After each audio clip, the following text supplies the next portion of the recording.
بسم الله الرحمن الرحيم الحمد لله رب العالمين والعاقبة للمتقين والصلاة والسلام على أشرف المرسلين وعلى آله وصحبه أجمعين أما بعد فقد قال الله تبارك وتعالى بعد أعوذ بالله من الشيطان الرجيم بسم الله الرحمن الرحيم أتأمرون الناس بالبر وتنسون أنفسكم وأنتم تتلون الكتاب أفلا تعقلون واستعينوا بالصبر والصلاة وإنها لكبيرة إلا على الخاشعين الذين يظنون أنهم ملاقو ربهم وأنهم إليه راجعون صدق الله العلي العظيم. கண்ணியத்துக்கும் மதிப்புக்கும் மரியாதைக்கும் உரிய அன்பின் இஸ்லாமிய சகோதர நண்பர்களே, பெரியவர்களே, தாய்மார்களே, சகோதரிகளே, அல்லாஹ் சுப்ஹானஹு தஆலா நம் அனைவரையும் பொருந்திக் கொள்ள வேண்டும். நம் அனைவருடைய முடிவுகளையும் நல்லவைகளாக ஆக்கி வைக்க வேண்டும். வாழ்க்கை என்பது மிக வேகமாக ஓடிக்கொண்டிருக்கிறது. ஸல்லல்லாஹு அலைஹி வஸல்லம் அவர்கள் கியாமத்துடைய அடையாளங்களில் ஒரு அடையாளமாக சொன்னது தான் தகாருபுஸ் ஸமான், காலம் வேகமாக சுழலும், காலம் மிக நெருக்கமானதாக இருக்கும். பல வகையான அர்த்தங்களும் பல வகையான விளக்கங்களும் இந்த விடயங்களுக்கு முஃபஸ்ஸரீன்களின் ஊடாக, முஹத்திஸீன்களின் ஊடாக கொடுக்கப்பட்டிருக்கிறது. நாங்களும் கண்கூடாக பார்த்து கொண்டிருக்கின்றோம். வருடம் ஆரம்பித்ததும் முடிந்து விடுகிறது. ஆரம்பம் எப்படி இருந்தது அதை மறந்து போகவில்லை. அந்த கொண்டாட்டங்களை எல்லாம் ஞாபகம் வைத்து கொண்டே இருக்கின்றோம். அப்படியே முடிந்து விடுகிறது. வந்ததும் தெரியாது, போனதும் தெரியாது. வருடங்கள் எல்லாம் மாதங்களாக மாறிவிட்டது. மாதங்கள் எல்லாம் வாரங்களாக மாறிவிட்டது. வாரங்கள் எல்லாம் நாட்களாக மாறிவிட்டது. இப்படியாக காலம் வேகமாக சுழண்டு கொண்டிருக்கிறது. காலம் வேகமாக சுழலுது என்றால் அர்த்தம் என்னவென்று சொன்னால், நாங்கள் கபரை நோக்கி வேகமாக போய்கொண்டிருக்கின்றோம். கபருடைய வாழ்க்கையை நோக்கி மிக வேகமாக பயணித்து கொண்டிருக்கின்றோம். எனவே ஒவ்வொரு நாளும் கபரு எங்களை பார்த்து கூப்பிட்டு கொண்டிருக்கிறது. நாங்கள் ஓடிக்கொண்டிருக்கின்றோம். ஆனால் அல்லாஹ் சுப்ஹானஹு தஆலா சொல்லிவிட்டான், குல் இன்னல் மௌத்தல்லதி தஃபிர்ரூன மின்ஹு, எந்த மௌத்தை விட்டும் நீங்கள் விரண்டோடுகின்றீர்களோ அது உங்களை வந்து சேரத்தான் செய்யும். அதை விட்டும் உங்களால் தப்பித்து கொள்ள முடியாது. அது நீங்கள் எந்த இடத்தில் இருந்தாலும் சரி, குறிப்பிட்ட நேரத்தில் குறிப்பிட்ட இடத்தில் அது உங்களை காவிக்கொள்ளும் என்று சொல்லக்கூடிய கருத்தை குர்ஆன் பல 100 ஆயத்துக்களினூடாக எங்களுக்கு சொல்லித் தந்திருக்கிறது. அந்த அடிப்படையில் அல்லாஹ் சுப்ஹானஹு தஆலா தௌபாவுக்கு அவகாசம் தந்து நல்ல அமல்கள் செய்து கொண்டிருக்கக்கூடிய நிலையில் அவனை சந்திப்பதற்கும் எங்களுக்கு அல்லாஹ் சந்தர்ப்பத்தை அமைத்து தர வேண்டும். ஏனென்றால் அல்லாஹ் சுப்ஹானஹு தஆலா சொல்லுகின்றான், சில கட்டங்களில் லா யஸ்தத்திஊன தௌசியத்தன் வலா இலா அஹ்லிஹிம் யர்ஜிஊன், எந்த ஒரு வசியத்தும் செய்வதற்கு அவகாசமும் கிடைக்க மாட்டாது. குடும்பத்தின் பக்கமாக திரும்பி போவதற்கும் அவகாசம் கிடைக்க மாட்டாது. போன இடத்தில் சாப்பிட போயிருந்தோம், கல்யாண வீட்டுக்கு போயிருந்தோம், வர்த்தகத்தில் போயிருந்தோம், எக்ஸசைஸ் செய்ய போயிருந்தோம், எந்த இடத்திலும் மௌத்து வரலாம். வலா யஸ்தத்திஊன தௌசியத்தன், எந்த ஒரு வசியத்தும் செய்வதற்கு கூட அவகாசம் கிடைக்க மாட்டாது. வலா இலா அஹ்லிஹிம் யர்ஜிஊன், அவர்களுடைய குடும்பத்தின் பக்கமாக அவர்கள் திரும்பி போய் குடும்பத்தில் மௌத்தாகுவோமே, பிள்ளைகளுக்கு முன்னால், மனைவிக்கு முன்னால், பெற்றோர்களுக்கு முன்னால் வீட்டில் நிம்மதியாக மௌத்தாகுவோமே, அதற்கும் அவகாசம் சிலருக்கு கிடைக்க மாட்டாது. அதனால் அவைகளையெல்லாம் எதிர்பார்த்து நிற்க வானம். நாளைக்கு இந்த வசியத்தை எழுதுவோம், நாளைக்கு இந்த வில்லை எழுதுவோம் என்று யாரும் நினைக்க வானம். நான் மிக இரக்கமாக சொல்லுகின்றேன். உங்களுக்கு தெரியும் அன்பானவர்களே, நண்பர்களே, சகோதரர்களே, உங்களுடைய குழந்தைகளை பற்றி. ஏனென்றால் குழந்தைகளை வளர்த்தெடுத்தவர்களுக்கு தெரியும் குழந்தைகள் யார், அவர்களுடைய மனோநிலைகள் என்ன, அவர்களிடம் இருக்கக்கூடிய இஸ்லாமிய அறிவு எந்த அளவு என்றால் அவைகளெல்லாம் நாங்கள் கொடுத்து வளர்த்தது. நாங்கள் எவ்வளவு கொடுத்தோம், எப்படிப்பட்ட பண்பாட்டை சொல்லிக் கொடுத்தோம், எப்படிப்பட்ட அகலாக்கை சொல்லிக் கொடுத்தோம், எப்படிப்பட்ட ஒரு குடும்ப உறவினுடைய முக்கியத்துவத்தை எப்படி விளங்கப்படுத்தினோம் என்பதெல்லாம் யாருக்கு தெரியும்? வாப்பக்குத்தான் தெரியும், உம்மக்குத்தான் தெரியும். அதனால் மிக இரக்கமாக சொல்லுகின்றேன் பெற்றோர்களுக்கு, மிக பணிவாக சொல்லுகின்றேன் பெற்றோர்களுக்கு, நீங்கள் வாழும் பொழுதே உங்களுடைய குழந்தைகளுடைய நிலைமையை விளங்கி நடந்து கொள்ளுங்கள். மார்க்க அறிவை, தீனுடைய கல்வியை, ஹராம் ஹலாலை என்று பிள்ளைகளுக்கு அழகாக சொல்லிக் கொடுத்திருக்கின்றேன். அல்ஹம்துலில்லாஹ். நான் விட்டு விட்டு போகக்கூடிய சொத்துக்களை எல்லாம் அந்த முறை பிரகாரம் அவர்கள் பிரித்து கொள்வார்கள். அந்த முறை பிரகாரம் அவர்கள் பங்கு போட்டுக் கொள்வார்கள். அவர்கள் ஹராம் ஹலாலுடைய விடயத்தில் மிகவும் பேணுதலானவர்கள். நான் அப்படித்தான் அவர்களை வளர்த்திருக்கின்றேன், நான் அப்படித்தான் அவர்களுக்கு வாழ்ந்து காட்டி இருக்கின்றேன் என்ற நம்பிக்கை உங்களுக்கு இருக்கும் என்றிருந்தால் தயவு செய்து நீங்கள் ஒன்றும் செய்ய வேண்டிய தேவையில்லை. அவர்களுடைய மார்க்கம் அவர்களை பாதுகாக்கும். அவர்களுக்கு சொல்லிக் கொடுத்த ஹராம் ஹலாலுடைய அறிவு அவர்களுக்கு வழிகாட்டும். அவர்கள் அதை செய்து கொள்வார்கள். இல்லை, ஏண்ட புள்ள கொண்டுமே சொல்லிக் கொடுத்தில்லை. உலக ஆசையையும் உலகத்தின் மீதுள்ள மோகத்தையும் அதைத்தான் சொல்லிக் கொடுத்து, அதைத்தான் காட்டிக் கொடுத்து, அப்படிப்பட்ட ஒரு வாழ்க்கையைத்தான் நானும் அவர்களுக்கு வாழ்ந்து காட்டி இருக்கின்றேன். அப்படிப்பட்ட பெற்றோர்களுக்கு நான் சொல்லுகின்றேன், தயவு செய்து உங்களோட உடைமைகளை உங்களோட குழந்தைகளுக்கு நீங்கள் வாழும் பொழுதே கிஃப்டாக கொடுத்துடுங்க. சண்டை பிடிக்க வைக்க வானம். இது உனக்கு, இது உனக்கு, இது உனக்கு என்று சொல்லி என்ன செய்யுங்க, சந்தோஷமாக பிரித்து கொடுத்துட்டு கபருக்கு போங்கோ. உங்களோட கபருடைய வாழ்க்கையாவது நல்லாக இருக்கும். ஏண்டா நீங்கள் மார்க்கத்தையும் கொடுக்கல, ஹராம் ஹலாலையும் சொல்லிக் கொடுக்கல, குடும்பம் உறவுகளுடைய வலிவுசையும் சொல்லிக் கொடுக்கல.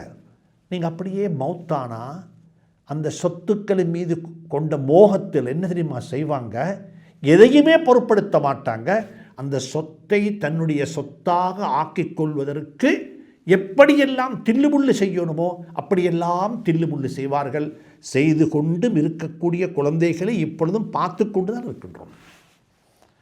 அந்த குழந்தைகள் ஐயோ பாவம், அவர்களுக்கு சொல்லுவதற்கு ஒன்றும் கிடையாது. வளர்க்கப்படாத குழந்தைகள், நெறிப்படுத்தப்படாத குழந்தைகள், ஹராம் ஹலால் சொல்லிக் கொடுக்காமல் வளர்க்கப்பட்ட குழந்தைகள். அதனால் அந்த சொத்துக்களை உடைமைகளை பிரித்து கொள்வதற்கு அந்த குழந்தைகள் கஷ்டப்படுவார்கள். கஷ்டப்பட்டு எந்த அளவுக்கு கஷ்டப்படுவாங்கன்னு சொன்னால், நான் சொல்லக்கூடியது எதுவுமே கற்பனைகள் அல்ல, யதார்த்தத்தை சொல்லுகின்றேன். நீங்கள் விட்டுட்டு போன சொத்துக்களை விற்று விற்று வழக்கு பேசுவார்கள். நீங்கள் விட்டுட்டு போன சொத்துக்களை அவர்கள் விற்று விற்று வழக்கு பேசுவார்கள். இப்போ சொத்து மீது கொண்ட ஆசையை விடவும் அவர்களுக்கு வரக்கூடியது ஈகோ பிரச்சனை, நானா நீயா என்ற பிரச்சனை. பொய்யாக இருக்கலாம், ஆனால் நான் தான் வெத்த வேண்டும். எனக்கு இல்லை, உனக்குத்தான் தர வேண்டும், ஆனால் நான் அதை தரமாட்டேன். என்னுடைய ஈகோ பிரச்சனையாக மாறிவிடும். அப்படிப்பட்ட பிரச்சனைகளுக்கு எத்தனையோ ஆயிரக்கணக்கான குடும்பங்கள் முகம் கொடுத்து கொண்டிருக்கிறார்கள். அதில் எத்தனையோ பேர் மௌத்தாகிவிட்டார்கள். நாளை மறுநாளோடு இருக்கின்ற பென்ஸ் காரை விடவும் இன்றைக்கு இருக்கிற கொரோலா கார் மிச்சம் நல்லம். அதில் ஓடுங்கோ, வாழ்க்கையை கொஞ்சம் என்ஜாய் பண்ணலாம். இல்லாட்டி வழக்கு பேசி நீதிமன்றத்துக்கு போய் வழக்கறிஞர்களை சந்தித்து அவர்களுக்கு விட்டுட்டு போன சொத்துக்களை கொஞ்சம் கொஞ்சமாக விற்று வழக்கு பேசியே காலம் கழிந்த குடும்பங்கள் எத்தனையோ இருக்கத்தான் செய்கிறது. அல்லாஹ் சுப்ஹானஹு தஆலா அவைகளை விட்டும் நம்மை பாதுகாப்பானாக. என்னுடைய சொல்ல வந்த விடயம் என்னவென்று சொன்னால், அன்புக்குரியவர்களே, மௌத்தாகுவதற்கு முன்னால் என்ன செய்யணும் என்பதை கொஞ்சம் சிந்தித்து பார்த்து கொள்ளுங்கள். என்ன செய்யணும்? அதான் அல்லாஹ் சொல்லுகிறான், ஒரு சிலருக்கு வலா யஸ்ததீஊன தௌசியத்தன், ஒரு வசியத்து நாமா எழுதுவதற்கு கூட சொல்லுவதற்கு கூட நேரம் கிடைக்க மாட்டாது. ஒன் த ஸ்பாட் மௌத்துண்டுவாங்க, அடிபட்டுடனே மௌத்துண்டுவாங்க. ஃப்ளைட்டில் போய்த்து ஃப்ளைட் கிராஷ் ஆக்சிடென்ட் ஆகி ஃப்ளைட்டில் மௌத்தாவிட்டார். அவருக்கு லா யஸ்ததீஊன தௌசியத்தன், எந்த ஒரு வசியத்து செய்வதற்கு நேரம் கிடைக்க மாட்டாது. அப்படி அகால மரணம் என்று சொல்கின்றோம். அல்லாஹ் சொல்லுகிறான், அப்படிப்பட்ட மௌத்து வருவதற்கு முன்னால் என்ன செய்யுங்கோ, வசியத் எழுதி வைங்கோ. என்னிடத்தில் மிச்சம் சொத்து இருக்கிறது, அல்ஹம்துலில்லாஹ். என்னுடைய குழந்தைகளுக்கு நல்லா கொடுத்திருக்கின்றேன், குழந்தைகளுக்கு நல்ல அழகாக அல்ஹம்துலில்லாஹ் பங்கு வைத்திருக்கின்றேன். வாழும் பொழுது வக்ஃபு செய்யலாம், வாழும் பொழுதே வக்ஃபு செய்யலாம், அழகாக வக்ஃபு செய்யலாம், எவ்வளவும் செய்யலாம். ஆனால் எதுக்கு செய்யணும் என்றதை விளங்கி செய்வோம். இலங்கையில் இருக்கக்கூடிய ஒரு பிரச்சனை என்ன தெரியுமா? தனக்கு விருப்பமானவைகளை வேலை திட்டங்களாக எடுத்து செய்யக்கூடிய தனவந்தர்கள் எம்மாத்திரமோ இருக்கிறாங்க. சமூகத்துக்கு தேவையானதை செய்யக்கூடியவர்கள் மிக குறைவாக இருக்கிறாங்க. வெளிநாடுகளிலிருந்து வந்து இந்த நாட்டில் வேலை செய்யக்கூடிய என்ஜிஓக்கள், ஐஎன்ஜிஓக்கள் வந்தான் செய்கிறாங்க. அரசு சார்பற்ற நிறுவனங்கள் எத்தனையோ ப்ரொஜெக்ட் எடுத்துக்கிட்டு வருவாங்க, எடுத்துக்கொண்டு வந்து அந்த ப்ரொஜெக்டை இங்கே செய்யணும். ஆனால் அந்த ப்ரொஜெக்டுக்கு இந்த நாடு தேவையில்லை, இந்த நாட்டுக்கு அந்த ப்ரொஜெக்ட் தேவையில்லை. நான் எல்லாருக்கும் சொல்லுகின்றேன், எனக்கு தெரிஞ்சத்தை நான் உங்களுக்கு சொல்லுவதல்ல மார்க்கம். உங்களுக்கு என்ன தேவை என்பதை விளங்கி நான் பேசினால் அதுதான் சரி, அதுதான் மார்க்கம். எனக்கு தெரிந்ததையெல்லாம் உங்கள்கிட்ட சொல்லணும் என்பது கட்டாயமும் அல்ல. உங்களுக்கு என்ன தேவை என்பதை விளங்கி சொல்லுவதுதான் புத்திசாலித்தனம். அதே போலத்தான் என்னிடத்தில் பணம் இருக்கிறது, எனக்கு என்ன ஆசை என்று சொன்னால் கணம் கட்டி கொடுக்கணும். எல்லா இடத்திலையும் அரசாங்கத்தால் மாஷா அல்லாஹ் தண்ணிக்கான ஏற்பாடு செய்யப்பட்டிருக்கிறது. இல்லை அந்த ஊருக்கு இதுவரைக்கும் அரசாங்கத்தினுடைய அரச சார்பற்ற நிறுவனங்களுடைய உதவிகள் இதுவரைக்கும் போய் சேர்ந்தில்லை. அங்கே ஏதாவது செய்யணும் என்பதை ஃபீஸிபிலிட்டி ஸ்டடி ஒன்று செஞ்சு பார்த்தா அங்கே செய்ய வேண்டும் என்றால் கட்டாயம் செய்யத்தான் வேண்டும். சில சந்தர்ப்பங்கள் வருவாங்க, சில அமைப்புகள் வந்து கேட்பாங்க, எங்களுக்கு ஒரு 400-500 அனாதைகள் வேணும் என்று சொல்லி. மாஷா அல்லாஹ், அவங்களுக்கு என்ன சொல்வது பதில்? அனாதைகள் வேணுமெண்டா என்ன சொல்லுவாங்க? அனாதைகள் எங்கேயாவது இருந்தால் கொடுக்கலாம். 400 அனாதைகளை சேர்த்து உண்டாக எங்கே திரட்டுவது? அது யாரோ அவருடைய மைண்ட் செட்டில் அனாதைகளுக்கு உதவி செய்யணும். அன்புக்குரியவர்களை, சகோதரர்களை, மிக அன்பாக சொல்லுகின்றேன், நாங்கள் என்ன செய்யணும் என்பதற்காக வேண்டி எதையும் செய்யாமல் எதை செய்தால் அதனுடைய பிரயோசனம் கூடுதலாக இருக்குமோ அதை நாங்கள் செய்ய வேண்டும். அதுக்குத்தான் வசியத்து, அதுக்குத்தான் வக்ஃபு. சுப்ஹானல்லாஹ், வக்ஃபு செய்யுங்கோ, வக்ஃபு செய்யுங்கோ. நான் பெண்களுக்கு சொல்கிறேன் குறிப்பாக, நீங்களும் வக்ஃபு செய்யணும், நீங்களும் வக்ஃபுடைய பாடத்தை நீங்களும் நடைமுறைப்படுத்தணும். சதகா என்பது ஆண்களுக்கு மட்டும் சொந்தமானதல்ல, பெண்களுக்கும் சொந்தமானது. இன்னல் முத்தஸத்திகீன வல் முத்தஸத்திகாத், தர்மம் செய்யக்கூடிய ஆண்கள், தர்மம் செய்யக்கூடிய பெண்கள்.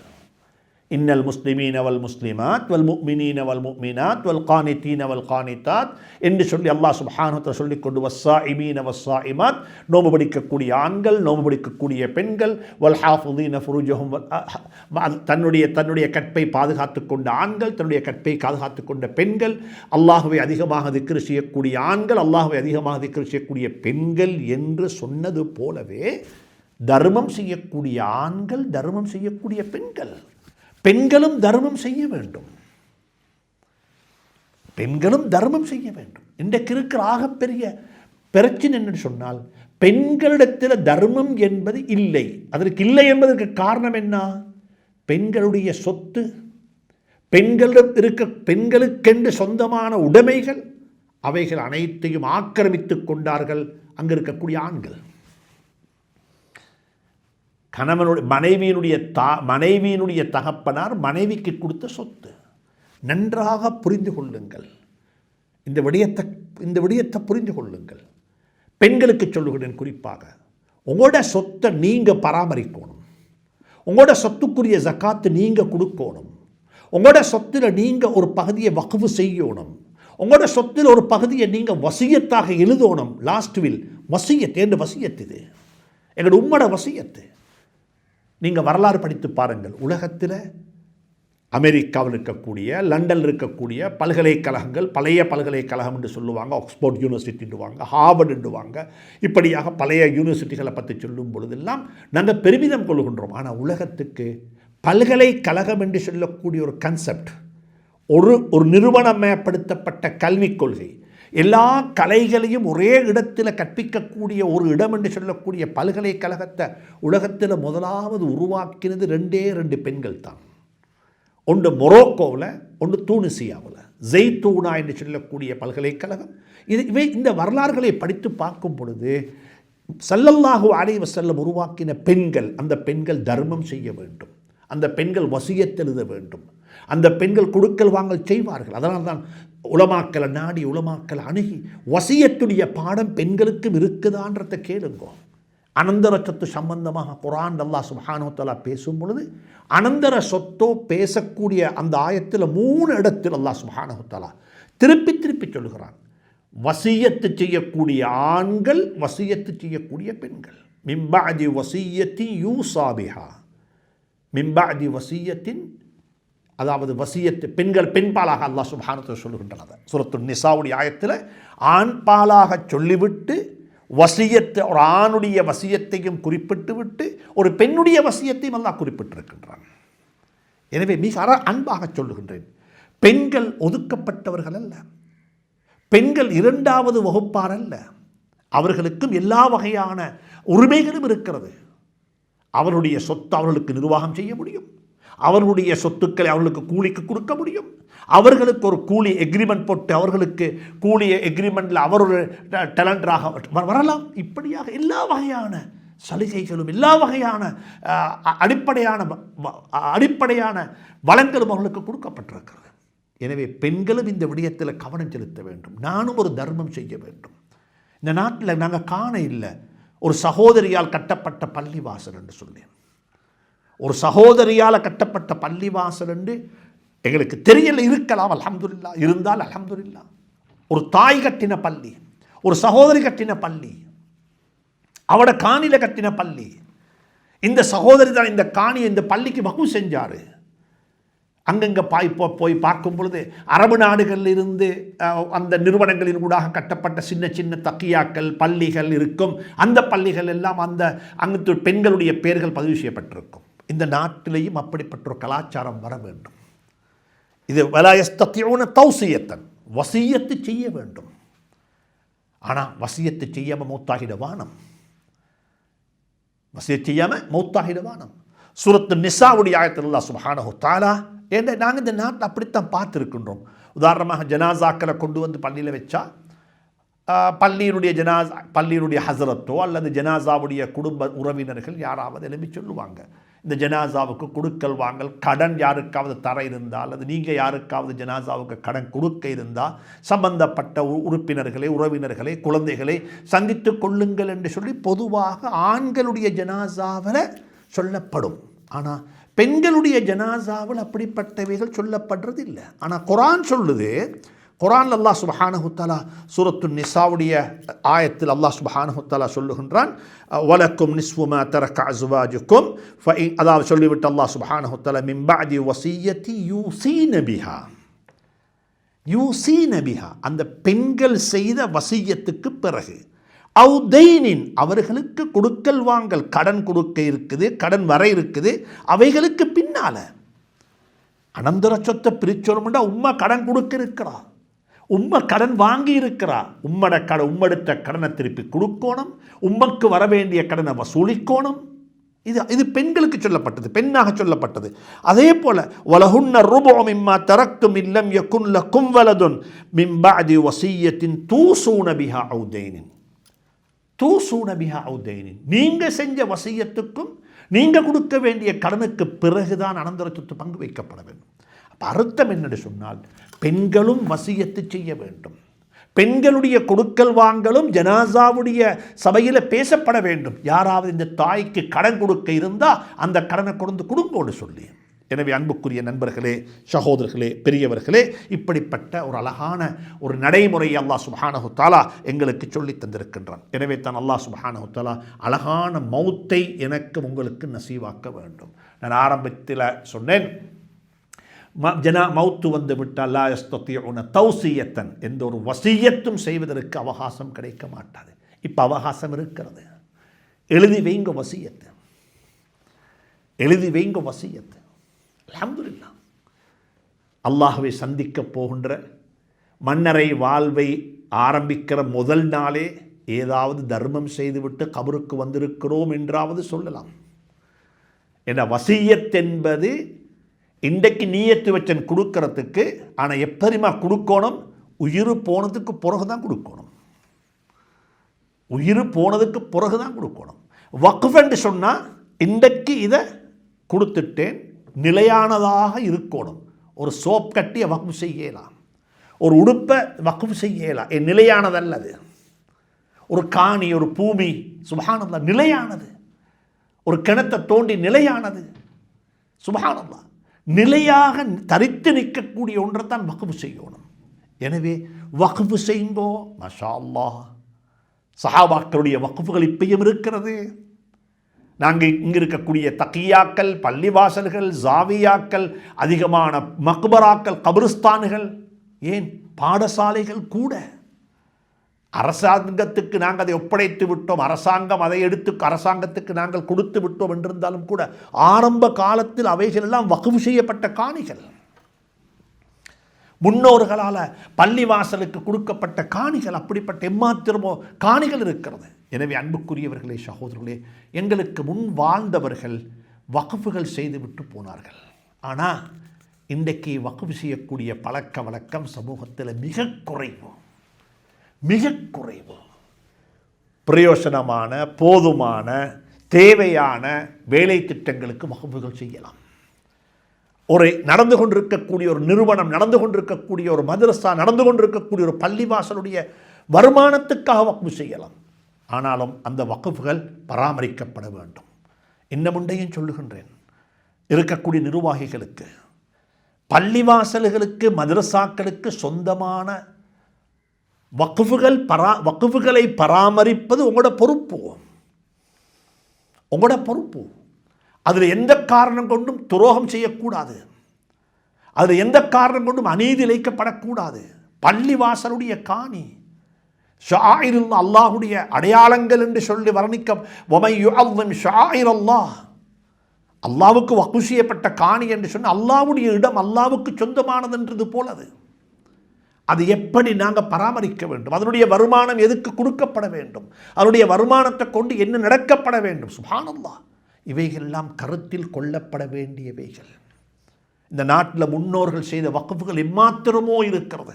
ஆனால் அந்த வக்ஃபுகளினூடாக எத்தனை வீதம் லாபம் கிடைக்குது, எத்தனை வீதம் பிரயோசனம் கிடைக்குது அந்த நிறுவனத்துக்கு என்று கேட்டால் அதுதான் கவலைக்குரிய, கேள்விக்குறியாக இருக்கிறது. கவலைக்கும் கேள்விக்கும் உரிய ஒரு கேள்வியாக இருக்கிறது. அவைகளை பால்படுத்தி விட்டோம், பாலாக்கி விட்டோம். அந்தந்த காலத்தில் வாழ்ந்த நிர்வாகிகள் அதை எப்படியோ எல்லாம் கொடுத்து விட்டு போய்விட்டார்களா? அதை எடுத்துக்கொண்டவர்கள் வாங்கி கொண்டார்களா, சொந்தமாக்கி கொண்டார்களா?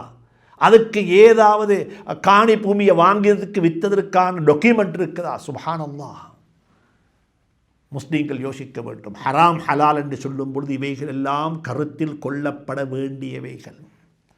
பள்ளிவாசலுடைய சொத்து, வக்ஃபுடைய சொத்து, அது ஒரு பகுதியாக பேசப்பட வேண்டும்.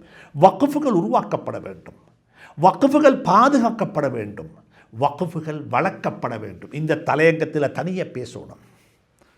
இன்ஷா உல் வக்ஃப், வக்ஃபுகள் எப்படி பராமரிக்கப்பட வேண்டும், வக்ஃபுகள் எப்படி செய்யப்பட வேண்டும், வக்ஃபு எதற்கு செய்யப்பட வேண்டும். சுப்ஹானல்லாஹ், இந்த நாடு அப்படிப்பட்ட தர்மங்களின் பக்கம் தேவை கண்ட நிலையில் இருக்கிறது. நிலையான தர்மம், நிலையான சதகா, நிலையான ஒரு வக்ஃப் ஒன்று இந்த நாங்கள் ஒவ்வொருத்தரும் செய்வதற்கு நியத்து வைக்க வேண்டும். அதே மாதிரி வசியத்தண்டா வாழும் பொழுது செய்கிறதுக்குண்டா ஒன்றுமே இல்லை, அதை கொடுக்கறது ரொம்ப கஷ்டமாக இருக்குது. சரி, வாழும் வரைக்கும் அனுபவித்து விட்டு, வாழும் வரைக்கும் வாழ்ந்து விட்டு, உடம்புல உயிரிருக்கும் வரைக்கும் என்னுடையது என்னுடையது என்று சொல்லிக்கொண்டு வாழ்ந்து விட்டு, மௌத்தாகும் பொழுதாவது கொடுத்துட்டு போகிறதுக்கு பார்ப்போமா கொஞ்சத்தை? அப்போ எல்லாத்தையும் கொடுக்கலாம், அப்போ சட்டம் மாறிடும்,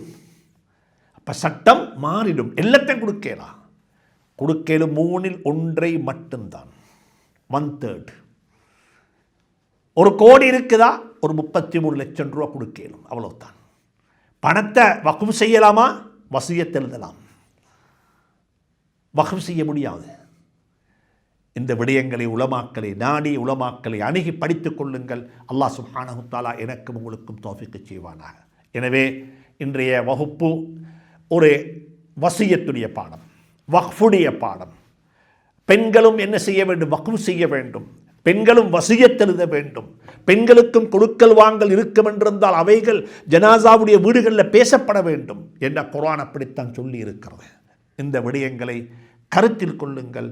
ஒரு சந்தர்ப்பம் கிடைக்கும் என்றிருந்தால் தனிப்பட்ட ஒரு ஒரு ஒரு ஒரு செஷனாக, ஒரு வகுப்பாக இன்ஷா அல்லாஹ் பெண்களுக்கு எந்த அளவுக்கு நிதியியல் கல்வி முக்கியம், நிதி நிர்வாகம் எப்படி இருக்க வேண்டும், நிதியை எப்படி கையாள வேண்டும், அதில் ஆண்கள் பெண்கள் என்ற வித்தியாசம் காட்டப்படவில்லை என்பதையும் உங்களுடன் கதைக்க வேண்டும் இன்ஷா அல்லாஹ். ஏனென்றால் அப்படிப்பட்ட அறிவு இல்லாததின் காரணமாக பெண்கள் அவதிப்பட்டு கொண்டிருக்கிறார்கள். பெண்களுடைய நிதி மோசடி செய்யப்பட்ட நிலையில், ஆக்கிரமிக்கப்பட்ட நிலையில் எத்தனையோ விடயங்கள் நடைபெற்று கொண்டிருக்கிறது.